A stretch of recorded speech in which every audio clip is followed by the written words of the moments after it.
प्रदोष व्रत क्या है और कितने प्रकार के प्रदोष व्रत होते हैं, साथ ही साथ प्रदोष व्रत रखने के फायदे क्या हैं। जो भी प्रदोष व्रत को करना चाहते हैं वो ये जानना जरूर चाहेंगे कि आखिरकार प्रदोष व्रत क्यों करना चाहिए हमें। हिंदू धर्म में एकादशी को भगवान विष्णु से तो वहीं पर प्रदोष को भगवान शिव से जोड़ा गया है। हालांकि ऐसा जरूरी नहीं है, आपका इष्ट देव कोई भी हो आप ये दोनों ही व्रत रख सकते हैं। जरूरी नहीं है कि प्रदोष रखते वक्त भगवान शिव की ही आप उपासना करें या फिर एकादशी व्रत रखते समय आप सिर्फ भगवान विष्णु का ही ध्यान करें। प्रदोष को प्रदोष कहने के पीछे एक कथा जुड़ी हुई है। संक्षेप में आपको बताएं तो वही कथा ये है कि चंद्र को क्षय रोग था, जिसके चलते उन्हें मृत्यु तुल्य कष्ट हो रहा था, यानी कि मरने के समान ही कष्ट हो रहा था। भगवान शिव ने उस दोष का निवारण करके उन्हें त्रयोदशी के दिन पुनः जीवन प्रदान किया। इसीलिए इस दिन को प्रदोष कहा जाने लगा। प्रत्येक महीने में जिस तरह 2 एकादशी होती है उसी तरह से 2 प्रदोष भी होते हैं। त्रयोदशी यानी कि 13 को प्रदोष कहते हैं। प्रदोष काल में उपवास से आपको बहुत फायदा होता है और इस दिन के उपवास में सिर्फ हरे मूंग का सेवन करना चाहिए, क्योंकि हरा मूंग पृथ्वी तत्व है और मंदाग्नि को शांत रखता है। प्रदोष व्रत जो है बहुत ही पावन है। ये आपको पुनर्जन्म यानी कि पुनर्जीवन देता है, नया जीवन प्रदान करता है, रोगों को दूर करता है। तो अगर आपके घर में कोई रोगों से परेशान रहता है या रोग से आप खुद परेशान रहते हैं तो प्रदोष का व्रत करिए। और अगर आप भगवान शिव को पसंद करते हैं तो एक बार कमेंट में ओम नमः शिवाय जरूर लिख दीजिए। आगे आपको बताने वाले हैं कि प्रदोष व्रत का फल क्या होता है, साथ ही साथ कौन कौन से प्रकार का प्रदोष व्रत होता है, किसे करना चाहिए। तो इसलिए वीडियो बहुत खास है, बिना स्किप किए हुए अंत तक जरूर देखिएगा। और अब तक वीडियो को अगर लाइक नहीं किए हैं तो लाइक कर दीजिए और कमेंट में ओम नमः शिवाय लिखना मत भूलिए। आप देख रहे हैं हिंदू देवी देवताओं का चैनल जीवन जीने की कला स्पिरिचुअल। तो चलिए सबसे पहले जानते हैं प्रदोष व्रत आखिर करें क्यों, इसका फल क्या है। हर महीने की दोनों पक्षों की त्रयोदशी तिथि को प्रदोष व्रत रखा जाता है। अलग अलग दिन पड़ने वाले प्रदोष की महिमा अलग अलग होती है। सोमवार का प्रदोष, मंगलवार को आने वाला प्रदोष और अन्य वार को आने वाला प्रदोष, सभी का महत्व अलग अलग होता है, तो इसे अलग अलग ही समझते हैं। सबसे पहले रविवार का समझते हैं। जो प्रदोष रविवार के दिन पड़ता है उसे भानु प्रदोष या फिर रवि प्रदोष कहते हैं। इस दिन नियम पूर्वक व्रत रखने से जीवन में सुख, शांति और लंबी आयु की प्राप्ति होती है। रवि प्रदोष का संबंध सीधा भगवान सूर्य से होता है, इसीलिए चंद्रमा के साथ सूर्य भी आपके जीवन में सक्रिय रहते हैं। ये सूर्य से संबंधित होने के कारण नाम, यश और सम्मान दिलाता है। अगर आपकी कुंडली में अपयश के योग हों तो ये प्रदोष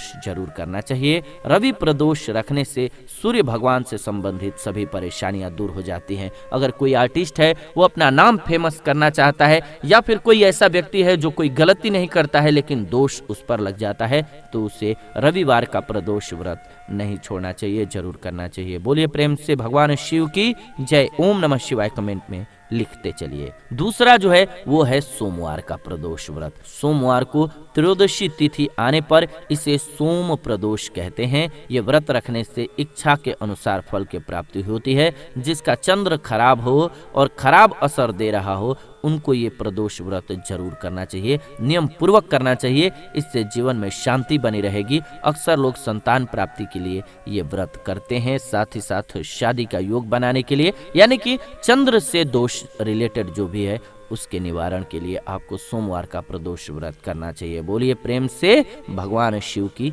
जय। मंगलवार का प्रदोष व्रत, तो मंगलवार को आने वाले इस प्रदोष को भौम प्रदोष कहते हैं। इस दिन स्वास्थ्य संबंधी तरह की जो भी समस्याएं होती हैं, यानी कि स्वास्थ्य से रिलेटेड जो समस्या होती है उसका निवारण के लिए इस प्रदोष व्रत को आपको विधि पूर्वक करना चाहिए। इससे कर्ज से भी छुटकारा मिलता है। अगर कोई कर्ज से परेशान है तो उसे मंगलवार का प्रदोष व्रत करना चाहिए। इसके अलावा बुधवार का प्रदोष व्रत आता है। इस दिन को आने वाले प्रदोष को सौम्यवार प्रदोष भी कहा जाता है। ये शिक्षा और ज्ञान की प्राप्ति के लिए किया जाता है। साथ ही साथ ये जिस भी तरह की मनोकामना को लेकर के किया जाए उसे भी पूर्ण करता है। यदि आप में इष्ट प्राप्ति की इच्छा है तो ये प्रदोष व्रत रखना चाहिए। खास करके स्टूडेंट्स को इस व्रत को करना चाहिए। जी हाँ, बुधवार जो है वो ज्ञान के लिए बहुत जरूरी होता है। बुद्धि जिसका सही रहता है उसको ज्ञान और वाणी की कला अच्छी मिलती है। तो इसीलिए बुधवार का प्रदोष बहुत शुभ होता है। यानी कि बुधवार के दिन अगर त्रयोदशी तिथि पड़े, प्रदोष व्रत पड़े तो जरूर करना चाहिए स्टूडेंट्स को, उनको सफलता मिलती है। इसके बाद आता है गुरुवार का प्रदोष। इस गुरुवार के प्रदोष को गुरुवार का प्रदोष कहते हैं। इससे आपके बृहस्पति ग्रह शुभ प्रभाव देते हैं। साथ ही साथ इसे करने से पितरों का आशीर्वाद भी आपको मिलता है। अक्सर ये प्रदोष शत्रु एवं खतरों के विनाश के लिए किया जाता है। हर तरह की सफलता के लिए इसको रख सकते हैं। आप जो भी सफलता पाना चाहते हैं, किसी भी प्रकार की सफलता हो, वो मन में बोल दीजिए।